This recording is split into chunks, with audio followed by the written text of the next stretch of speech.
Did you know there was a 5th Hobbit? Hello and welcome to The Broken Sword, your YouTube home for The Lord of the Rings and all things J.R.R. Tolkien. In today's video, we look at one of the most underrated heroes of The Lord of the Rings, Fredegar, Fatty Bolger.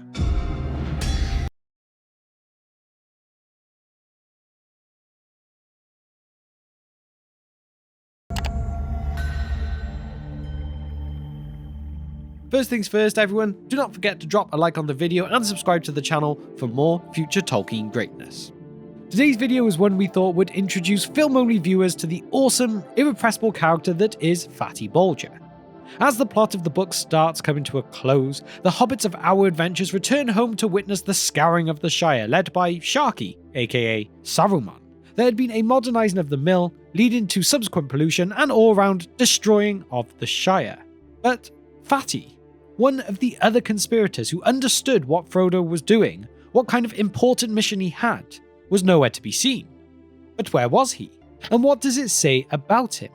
Well, this video is not here to focus on what the movies did right or wrong, but we do intend to make a case for why Fatty should be widely known and appreciated by the community at large. To understand how tall this tiny man stood when the sternest stuff was asked of him, in those moments, he was never found wanting, even when running out the back door. Today's video may not be a deeper dive like some of our previous uploads, but it is meant as a celebration of a great and admirable Hobbit, and in keeping with Hobbit customs, when celebrating we must give gifts, and we intend to give you all the gift of Fatty. From the beginning, he is the gift, as I said, that keeps on giving. For example, his initial role in the story is to body double Frodo to disguise his comings and goings, not least of all from those inquisitive folk, such as the likes of Lobelia Sackville Baggins, a foe as foul as the breath of Angmar. And also, speaking of Angmar, the Nazgul would soon be in pursuit of the Ringbearer after Master Hamfast himself sent the rider in black that way who came around asking for a Master Baggins. This rider was, as we know, the second in command to the Witch King, the only other named Nazgul, Kamul. However, you may wonder, if there was another who knew of Frodo and his true intentions, then why was he not on the main quest as well? Well, Tolkien wrote, "Fond as he was of Frodo, Fatty Bolger had no desire to leave the Shire, nor to see what lay outside it. His family came from the East Farthing, from Budgeford in Bridgefields, in fact, but he had never been over Brandywine Bridge.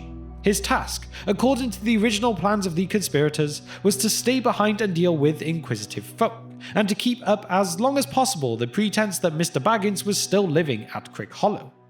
He had even brought along some old clothes of Frodo's to help him in playing the part. They little thought how dangerous that part might prove." Indeed, it would be 4 days after Frodo and his company's departure when the Nazgul would come around. 4 of them, in fact. For a Hobbit, 4 might as well have been 40 when it comes to martial prowess. Fatty shows he is not only the physical specimen for which he has been named, but cunning and of the philosophy that is better to run than ask questions when it comes to ringwraiths, as he fled through the back door when he caught a glimpse of them. Yet he did not merely flee, he also advised the people of Buckland of their coming. This gives us a good indication that while he is sensible enough to run from true fear, he is of moral integrity and is not going to leave others to tender ministrations of these 4 intimidating Black Riders. Despite his desire to keep out of trouble and not involve himself in dangerous situations, he is in a dangerous situation nonetheless, as the Black Riders appeared in Crick Hollow on the 30th of that September. Although they come, Fatty is not taken. He escapes from their presence. He runs desperately for aid, and succeeds in efforts when the horn call of Buckland is sounded and the riders are therefore chased off. Like Frodo, what we might think of the character at first glance is subverted by their actions, as Fatty Bolger, though he ran, he was of sterner stuff, for the situation was surely terrifying. The house at Crick Hollow stood silent. Fatty Bolger opened the door cautiously and peered out. A feeling of fear had been growing on him all day, and he was unable to rest or go to bed. There was a brooding threat in the breathless night air. As he stared out of the gloom, a black shadow moved under the trees. The gate seemed to open of its own accord and close again without a sound. Terror seized him. He shrank back, and for a moment he stood trembling in the hall. Then he shut and locked the door. Little is known of his actions during the majority of the Quest of the Ring, but as we touched upon at the beginning, in the absence of Frodo, the Shire would be overtaken by Saruman and ruffians on his payroll. So what did he do at this point? What did Fatty do? Keep his head low and try to avoid trouble? Not quite. He became a leader of the resistance movement, a hobbit who fought against the oppressive and disgusting ways of these intruders, ruffian as it was in purpose and method. However, he was not as successful as many heroes from those great stories, for his fighting in the Brockenballs, a network of tunnels that were part of the East Farthing. He was ultimately unsuccessful. After his band of terrorist hobbits were defeated, a sentence I never thought I would utter, he was then imprisoned, thrown away into the lockholes, and there he was starved, with the lockholes having previously been storage tunnels but then turned into prisons during Sharky's takeover. Fatty would remain there for who knows how long, but he would be released at last after the return of our heroes and their victory at the Battle of Bywater, when Pippin then came and released him. By this time, he was too weak to walk, but having kept his honour, regardless of his physical strength, he could still stand tall and keep his head held high. And along with this too, due to how he was starved, the name Fatty did not really suit this hobbit any longer.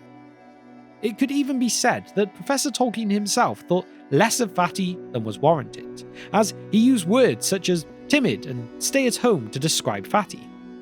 Although that could as well describe hobbits in general, and hobbits of the generation preceding Bilbo specifically, which is a video we might do if you would enjoy it, which is the way in which hobbit culture was changed, directly and indirectly, because of Bilbo's adventures and his personal influence.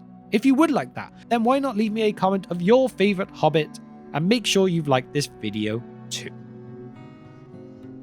So there we have it. While most hobbits gave in to the ruffian-based authority put upon them, Fatty resisted and demonstrated wit and courage. He was willing to be Frodo's body double, something that very well might have cost him a limb, his life, or even his soul, as we know that Frodo suffered from scars both seen and unseen long after he returned home.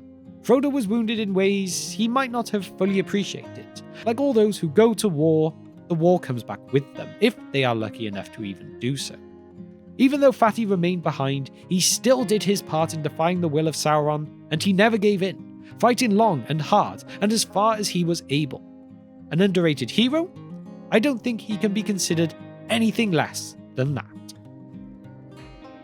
With that now though, it is time for my question of the day, which is, what other underrated heroes would you like to see us do videos on? Let me know all of your thoughts and suggestions in the comment section below. And now to shout out our patrons. You guys have been incredible in supporting our short film, and we cannot thank you enough. We have the Divine Power tier members of Kevin and Abram, the Fire Demon tier members of Nishith and Gregory, and the Wizard Staff tier members of John, Andrew, Jennifer, Hunter, and David too. Every single one of you is a true legend of the Brohirrim.